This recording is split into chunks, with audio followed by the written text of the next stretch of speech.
හරිද? එතකොට මොකක්ද අපි කිව්වේ? අපි කිව්වේ tense එකක් කියලා කියනවා in English. Tenses show the time of an action. හරි කාලය හඟවන වෙලා අපි කරන ක්‍රියාවක් හඟවන කාලය අපි යොදා ගන්න මේ tenses යොදා ගන්නවා. හරි. එතකොට ඒක ප්‍රධාන වශයෙන් කාලය කොටස් තුනකට බෙදෙනවා. present tense වර්තමාන කාලය, past tense අතීත කාලය, future tense අනාගත කාලය. හරිද? ඊට පස්සේ නැවත අපි කොටස් හතරකට බෙදනවා මේ කාලය. මොනවාද? simple tense, continuous tense, perfect tense and perfect continuous tense. හරිද? එතකොට මේක when we combine the three main times with the four forms we get 12 tenses. හරිද? මේ කාල තුනයි අපි ඉගෙන ගත්ත forms හතරයි ඔක්කොම එකතු වෙලා තමයි tenses 12 හැදෙන්නේ. හරි? කොහොමද? simple present tense, present continuous tense, present perfect tense and present perfect continuous tense. Next, simple past tense, past continuous tense, past perfect tense and past perfect continuous tense. Then simple future tense, future continuous tense, future perfect tense and future perfect continuous tense. ඔන්න විදිහට තමයි tenses 12 හැදෙන්නේ. හරිද? ඔයාලට තවත් පැහැදිලි වෙන්න මෙන්න මේ විදිහට අපිට බෙදන්න පුළුවන්. හරිද? present tense වර්තමාන කාලය ගත්තාම අපිට ඒක කොටස් හතරකට බෙදන්න පුළුවන්. අර forms විදිහටම simple tense එක, present continuous tense එක, present perfect and present perfect continuous. හරි. ඊට පස්සේ past tense එක ගත්තාම simple past tense, past continuous tense, past perfect tense and past continuous tense. Future tense එක ගත්තාම simple future tense, future continuous tense, future perfect tense and future perfect continuous. හරි. ඔන්න ඔය විදිහට තමයි tenses 12 හැදෙන්නේ. තේරුණාද ඒක?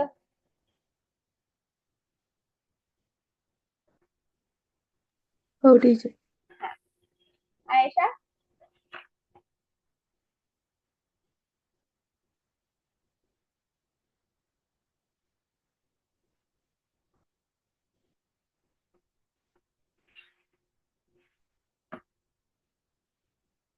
තේරුණා නේද?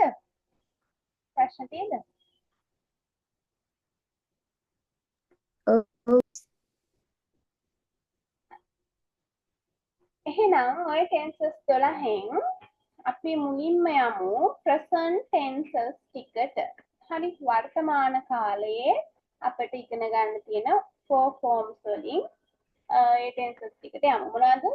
present simple එක simple present tense, present continuous tense, present perfect tense and present perfect continuous tense. හරි. ඔන්න ඔය ටික තමයි present tense එකේ අපිට ඉගෙන ගන්න තියෙන tenses form 4. හරිද? So the first one is simple present tense. Simple present tense. සරල වර්තමාන කාලය. හරි. ඔයාලට සිංහල අදහසක් සිංහල තේරුමක් ලියා ගන්න ඕන නම් ඉස්සරහින් ලියා ගන්න. සරල වර්තමාන කාලය. හරි. Okay. Tute එකේ page number 3. හරි. තුන්වෙනි පිටුව. Okay. We use the simple present tense to talk about අපි මේ simple present tense එක සරල වර්තමාන කාලය යොදා ගන්නවා කතා කරන්න මොනවාද? daily activities. daily activities කියන්නේ අපි හැමදාම කරන එක ක්‍රියාවනක ක්‍රියාකාරකම් අපි කරන එක දේවල් හැමදාම අපි කරන දේවල්. ඊට පස්සේ habits කියන්නේ පුරුදු. හරි. අපි පුරුද්දක් වශයෙන් කරගෙන එන දේවල්. දැන් හැමදාම උදේට නැගිටිනවා. හරි. මූණ හොදනවා. දත් මදිනවා. ඕවා හැමදාම අපි පුරුද්දක් වශයෙන් කරගෙන එන දේවල්නේ. පුරුදු. නේද? අනේ ඒ වගේ දේවල් අපි කියන්නේ ඉංග්‍රීසි වලදී අපිට simple present tense එක use කරන්න පුළුවන්. next one facts. facts කියලා කියන්නේ එක කරුණු. හරිද? අපි දන්න එක කරුණු තියෙනවානේ. අන්නේ කරුණු නැත්නම් අපි දන්න දේවල් අපිට ප්‍රකාශ කරන්නත් මේ simple present tense එක use කරන්න පුළුවන්. next timetables. timetables කියන්නේ එක කාල රාමු. දැන් හිතන්නකෝ our class starts at 6:30 pm.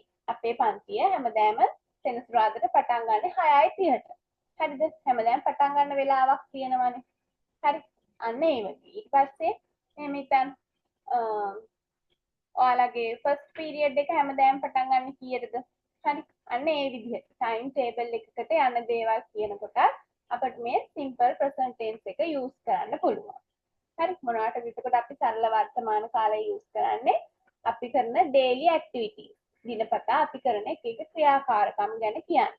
ඊට පස්සේ හැබිට්ස් අපිට පුරුද්දක් වශයෙන් තියෙන දේවල්. නැත්නම් අපි පුරුද්දක් වශයෙන් කරන දේවල් කියන්න මේ සිම්පල් ප්‍රසන්ට් ටෙන්ස් එක යූස් කරනවා.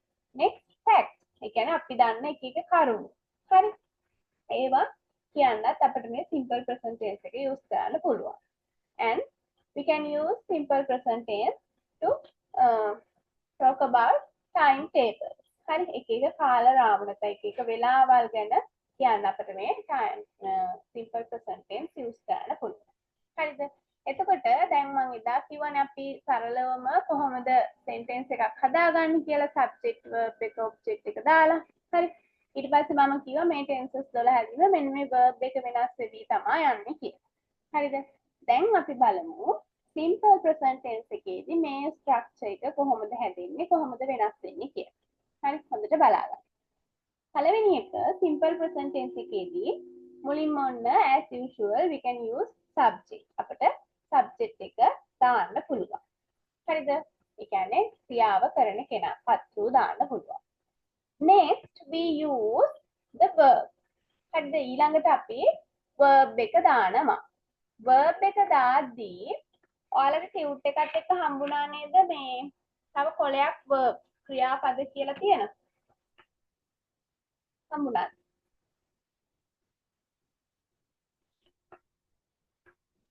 Oh, miss.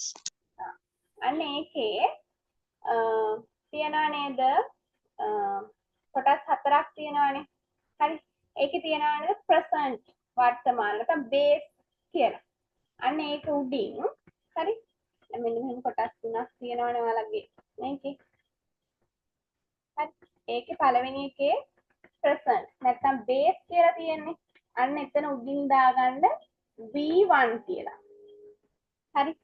V1 base form. ඒතර ඕක තමයි අර අපි කියන්නේ මොනවද? මූලය. හරි. base form එක. ඊට පස්සේ past අතීත කියලා තියනානේ. එතන උඩින් දාගන්න verb 2 කියලා. හරි. next past participle කියලා තියෙන අතීත කෘදාන්ත කියලා.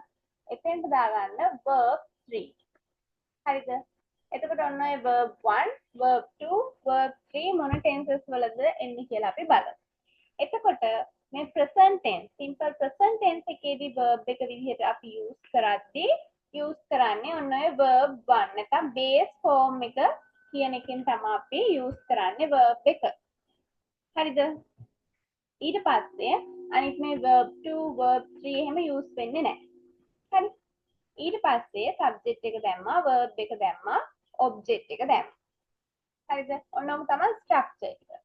හැබැයි මේ simple present tense වලදී verb එකේ පුංචි වෙනසක් වෙනවා පොඩි තැනකදී. ඒ තමයි මෙන්න බලන්නම ලියලා තියෙනවා. දැන් base form එකම ඒ විදිහටම එනවා. අපි subject එක විදිහට I, you, we, they. හරි. මෙන්න මේ subjects ටික, pronouns ටික I, you, we, they. සහ plural subjects තියෙන්නේ. හරි. ඒ කියන්නේ බහුවචන subject. දැන් අපි කියමු cats කියලා. හරි. එතකොට ඒක plural නේ. අන්න ඒ විදිහට බහුවචන නාම පද යෙදෙන කොටස් හරිද? මේ verb එක අපිට base form එකේ ඒ විදිහටම තියන්න පුළුවන්. simple present tense එකේදී. හරිද? හැබැයි යම් වාක්‍යයක අපි හිතමු subject එක විදිහට මේ he, she, it හරි. ඊට පස්සේ මේ තුනට අමතරව අපි singular nouns use කරනවා කියලා. හරි. mother, father ඒ වගේ එක්කෙනෙක් ඒක වචන නාම පද use කරනවා කියලා. හරිද? අන්න ඒ වෙලාවට අපි verb එකට verb එක අන්තිමට s එකක් හෝ es එකක් අනිවාර්යෙන් add කළ යුතුයි. හරිද? මේ එන verbs තියෙනවා es එන verbs තියෙනවා. හරි ඒ ටික මම පස්සේ කියලා දෙන්නම්. දැනට මේක මතක තියාගන්න. මොකද්ද?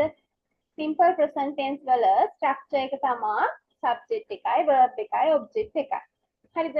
එතකොට verb එක විදිහට අපි use කරන්නේ base verb එක.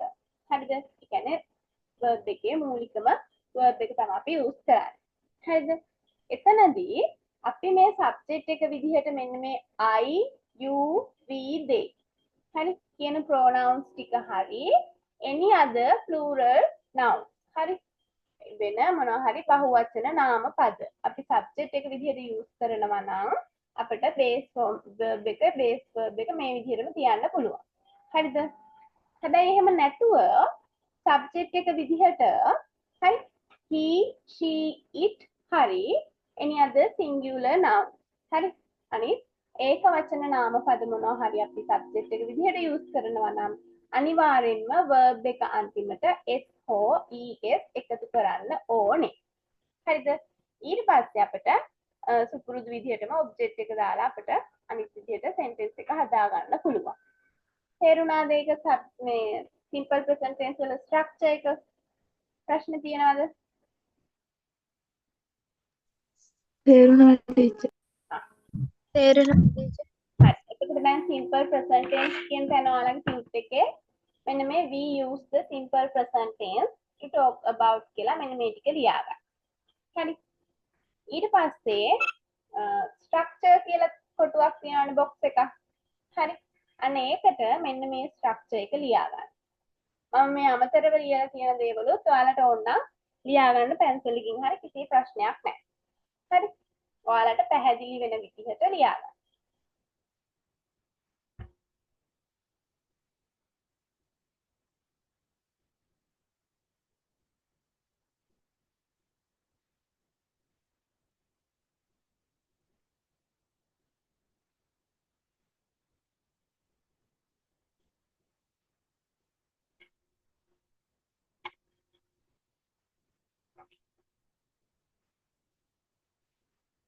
ඔය verbs තියෙන කොලේ verbs තියෙනවා 160 160ක්. හරි. තව verbs ඕන තරම් තියෙනවා ඉංග්‍රීසි වල. මම ওই ටිකක් විතරයි දාලා තියෙන්නේ. ඒවා හොඳට බලා ගන්න. හරිද? තව මම මේ වගේ ඒවා ඔයාලට දෙන්නම්. ඒවත් බලන්න. මේවා හොඳට බලන්න කොහොමද past tense එකේදී වෙනස් වෙන්නේ? participle එකේදී වෙනස් වෙන්නේ කොහොමද? සමහර ඒවා past tense එකෙත් එකම verb එක participle එකෙත් එකම verb එක. හරි එහෙම වෙන තැනුත් තියෙනවා. සමහර තැන්වල එකම තමා හැබැයි අපි මොනවද ප්‍රොනවුන්ස් කරන විදිහ වෙනස්. හරි. දැන් read කියන එක ගන්නකො read කියන එක present tense වලදී අපි ප්‍රොනවුන්ස් කරන්නේ read. හරි. past tense වලදී spelling ටික නම් readම තමයි. හරි. හැබැයි අපි ප්‍රොනවුන්ස් කරන්නේ read කියලා එක. හැබැයි ඒ red read නෙමෙයි. හරි. ඊට පස්සේ past participle එකේදී spelling ඒවම තමා readම තමා හැබැයි අපි pronounce කරන්නේ read. හරිද? අන්න ඒ විදිහට use කරන තැනුත් තියෙනවා. ඒ නිසා ඒ මම දුන්න verbs ටික හොඳට refer කරන්න.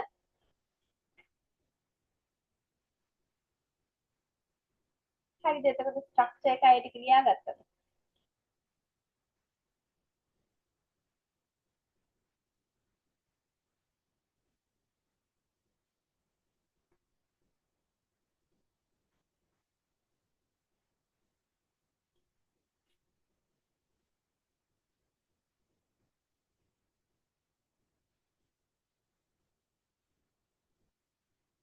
ඕකේ. එහෙනම් දැන් අපි යමු මේකේ examples ටිකක් බලන්න. හරිද? මම note එක group එකට දානවානේ. එතකොට මේ අඩුපාඩු ඒවා පස්සේ ලියා ගන්න. හරි? හරි. දැන් examples අපි බලමු. හරිද? ඒ කියන්නේ උදාහරණ ටිකක් බලමු. හරි. ඉතින් අපි structure එක කීවේ subject verb object තමයි. ඒකේ verb එක දාන්නේ base form එක. base form එක එනවා ඒ විදිහටම අපි subject විදිහට I, you, we, they හරි plural subjects use කරනවා නම්. හරි. එහෙම නැත්නම් subjects විදිහට he, she, it හරි වෙන singular nouns මොනවා හරි use කරනවා නම් verb එකකට s හෝ es එකතු වෙනවා. ඕක තමයි simple present tense වලදී මතක තියාගන්න ඕන දේ. හරි එච්චරයි. හරි simple. මේ බලන්න examples ටික. I go to school every day. මම හැමදාම ඉස්කෝලේ යනවා. හරි. හැමදාම කරන දෙයක් නේද? එතකොට බලන්න සබ්ජෙක්ට් එක විදිහට I use වෙලා තියෙන්නේ. verb එක විදිහට base form එක ඒ විදිහට තියෙනවා go කියන එක. හරිද? මම හැමදාම පාසල් යනවා. පුරුද්දක් වශයෙන් කරන දෙයක්. Next. She plays the piano. ඇය පියානෝ එක දැන් මෙතන ප්ලේස් කියන්නේ සෙල්ලම් කරනවා නෙමෙයි. හරි මෙතන වාදනය කරනවා කියන එක. හරිද? She plays the piano. එතකොට she කියන්නේ singular noun එකක් නේ. හරි. ඒකත් එක්ක අපි verb එක දාද්දී verb එකකට s add කරන්න ඕන. මෙන්න මෙතන plays වෙලා තියෙනවා. හරිද? So she plays the piano. Next one, we like English. අපි ඉංග්‍රීසි වලට කැමති. හරිද? එතකොට දැන් මෙතන he තිබ්බනම් මේක we like English වෙනවා. හරිද? ඔන්න ඔය විදිහට. එතකොට දැන් අපි මෙහෙම tense එකක් දුන්නොත් අපිට පුළුවන් වෙන්න බෑ මේ tense එක මොන tense එකේද කියලා අඳුරගන්න මේ sentence එක. හරි මොන කාලයට අයත්ද කියලා. ඒකට ක්‍රම දෙකක් තියෙනවා. හරි. පළවෙනි එක තමයි අර වෙනස් වෙන verb එකකින් අපිට මේක මොන tense එකේද කියලා අඳුන ගන්න පුළුවන්. හරිද? verb එක වෙනස් වෙලා තියෙන විදිහෙන් මේක මෙන්න මේ tense එකේ කියලා අඳුන ගන්න පුළුවන්. දෙවෙනි එක තමයි සමහර sentence වල හරි words time words තියෙනවා. මතකද ගිය සතියේ මම කිව්වා time words අපිට ගොඩක් ප්‍රයෝජනවත් වෙනවා කියලා. හරි. අන්න ඒ time word එකෙන් අපිට මේ tense එක මොකේද කියලා අඳුන ගන්නත් පුළුවන්. හරි මේ බලන්න he he. ඒ කියන්නේ මේ tense එක අඳුන ගන්න ඔයාලට දෙන hint එකක්. මොනවාද? If you see these words or ideas, the sentence is usually in simple present tense. මෙන්න මේ වගේ words දැක්කොත් ඔයාලා sentence එකක ඒක අපිට simple present tense කියලා අඳුන ගන්න පුළුවන්. මොනවාද? Every day. Every day කියන්නේ හැමදාම. මේ වචනවල තේරුම් දන්නේ නැත්නම් ලියා ගන්න. හරි එක්ක vocabulary book එකේ නැත්නම් ඔතන මුඩින් ලියා ගන්න දැනට පස්සේ vocabulary book එකට දාගන්න. හරි. Every day කියන්නේ හැමදාම. ඊපස්සේ every morning හැම උදේකම, every night හැම රැකම, every week හැම සතියකම ඔන්න විදිහට අපිට every කියන එක දාලා හදා ගන්න පුළුවන්. ඒතර every day කියන්නේ හැමදාම. හරි. usually කියන්නේ සාමාන්‍යයෙන් නැත්නම් දිනපතා. හරි. usually. always කියලා කියන අපි හැමදාම. always. often. often කියනවා නිතරම. හරි. sometimes සමහර වෙලාවල් වලට. rarely. rarely කියනවා කලාතුරකින් and never කියන්නේ කවදාවත් නැහැ. හරි කවදාවත් කරන්නේ නැහැ. හරි every day කියන්නේ හැමදාම. ඊට every morning හැම උදේකම, every night හැම රැකම, every week හැම සතියකම. හරි usually කියලා කියනවා සාමාන්‍යයෙන් නැත්නම් පුරුද්දක් වශයෙන්. always හැමදාම, often නිතරම, sometimes සමහර වෙලාවල් වලට, rarely කලාතුරකින්, never කවදාවත් නැහැ. හරි මේ බලන්න I go to school every day. මම හැමදාම පාසල් යනවා. හරි එතකොට දැන් මෙතන go නේ තියෙන්නේ. හරි මෙතනනුත් අපිට මේක tense එක අඳුන ගන්න පුළුවන්. එහෙම නැත්නම් every day කියන්නේ හැමදාම. එතකොට මෙයා පුරුද්දක් වශයෙන් කරන දෙයක් නේ. එහෙනම් පුරුද්දක් වශයෙන් කරන දේවල් අපි සාමාන්‍යයෙන් ගන්නෙ simple present tense එකේදී. හරි අන්න ඒ විදිහට අඳුන ගන්න පුළුවන්. හරි තේරුණාද දැන් simple present tense වලින් වාක්‍යයක් හදා ගන්න හැටි?